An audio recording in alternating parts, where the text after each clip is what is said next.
Assalamualaikum warahmatullahi wabarakatuh.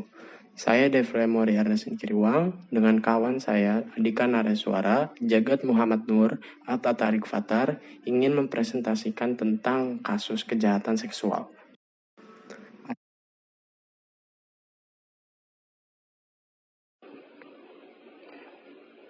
Kejahatan seksual.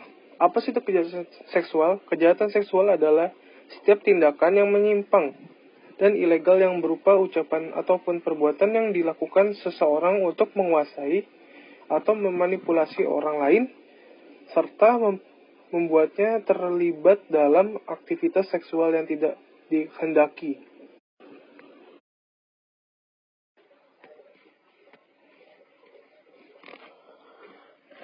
Materi. Pelecehan seksual terhadap anak adalah suatu bentuk penyiksaan anak di mana orang dewasa atau remaja yang lebih tua menggunakan anak untuk rangsangan seksual. Bentuk pelecehan seksual anak termasuk meminta atau menekan seorang anak untuk melakukan aktivitas seksual. Memberikan paparan yang tidak senonoh dari alat kelamin untuk anak, menampilkan pornografi untuk anak, melakukan hubungan seksual terhadap anak-anak, kontak fisik dengan alat kelamin anak, kecuali dalam konteks non-seksual tertentu seperti pemeriksaan medis. Melihat alat kelamin anak tanpa kontak fisik kecuali dalam konteks non-seksual seperti pemeriksaan medis. Atau menggunakan anak untuk memproduksi pornografi anak. Efek kekerasan seksual terhadap anak antara lain depresi, gangguan stres, gangguan pasca trauma, kegelisahan, kecenderungan untuk menjadi korban lebih lanjut pada masa dewasa. Dan secara fisik untuk anak di antara masalah lainnya. Pelecehan seksual oleh anggota keluarga adalah bentuk incest dan dapat menghasilkan dampak yang lebih serius dan trauma psikologi jangka panjang, terutama dalam kasus incest orang tua.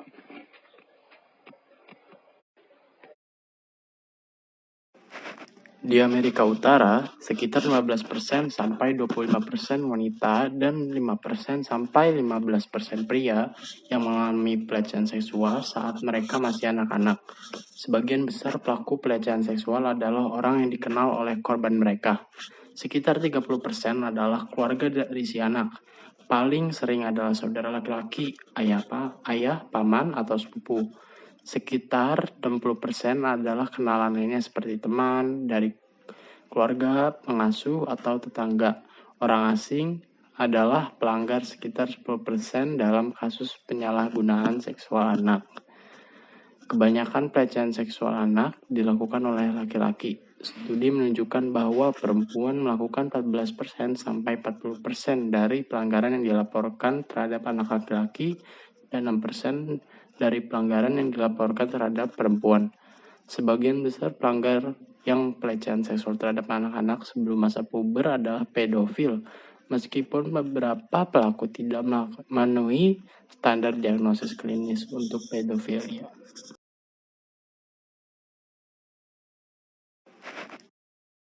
Pandangan menurut teori interaksionisme simbolik. Analisis pada teks ini menurut pandangan teori interaksionisme simbolik terdapat teori labeling karena sejak zaman dahulu wanita dan anak-anak selalu digambarkan sebagai pribadi tanduk yang kepada laki-laki.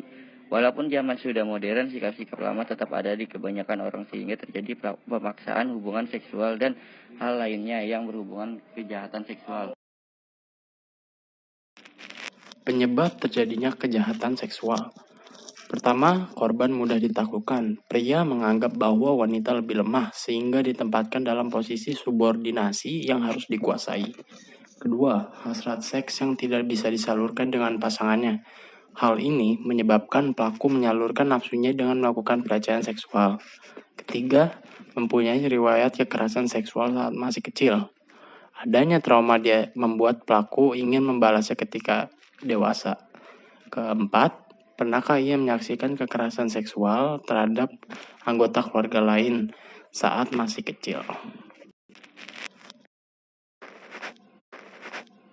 Pelaku berada dalam keluarga atau lingkungan dengan ideologi patriarki yang kuat, ketergantungan obat-obatan terlarang dan minuman keras, memiliki fantasi seksual yang mendukung adanya kekerasan seksual, sering membaca atau menonton konten-konten pornografi, tidak dekat secara emosional dengan keluarga, dan juga faktor kemiskinan. Pelaku memiliki otoritas akan korban. Misalnya, pelaku merupakan atasan korban. Terdapat suatu penelitian yang menghubungkan seks dengan kekuasaan, sehingga pelaku merasa lebih mudah untuk melakukan dominasi. Upaya mengatasi kejahatan seksual. 1. Menanggapi catcalling. Hal satu ini pasti sudah dialami oleh kebanyakan perempuan pada umumnya. Catcalling adalah perlakuan berupa siulan, panggilan, seruan, ataupun yang sifatnya verbal dan terdensi seksual kepada perempuan atau gender lain, tapi pada umumnya perempuan yang sedang lewat. Hal tersebut sulit sekali dihindari, apalagi jika perempuan tersebut memiliki paras yang cantik atau berpenampilan menarik. Apabila kamu mengalami hal ini, bersikap tegas dan tunjukkan ekspresi ketidaksukaan kamu terhadap hal tersebut. Jangan bersikap malu-malu atau malah diam saja, karena mereka tidak akan berhenti dan mungkin malah menjadi semakin jadi-jadi. Kamu juga bisa memberikan respon seperti membalas komennya dengan ketus.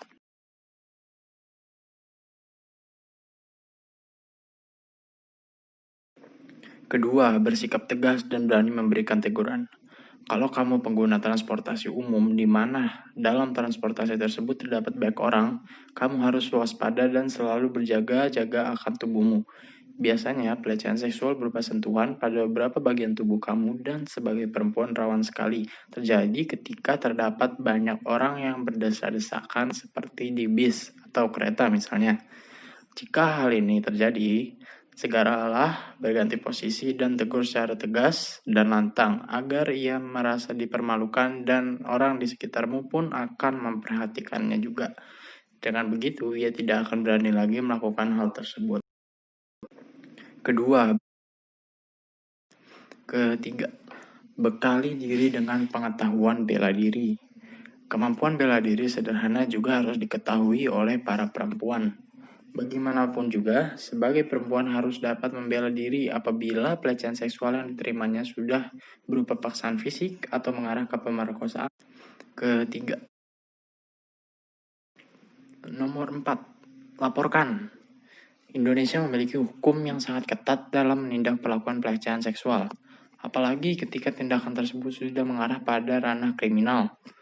Jangan takut untuk melaporkan kepada pihak berwajib apabila kamu mengalami pelecehan seksual tersebut, baik yang berupa sentuhan atau rabaan, hingga ke tingkat pemaksaan sekalipun. Kalau kamu bisa mengutarakannya terlebih dahulu kepada orang terdekat kamu, orang tua misalnya.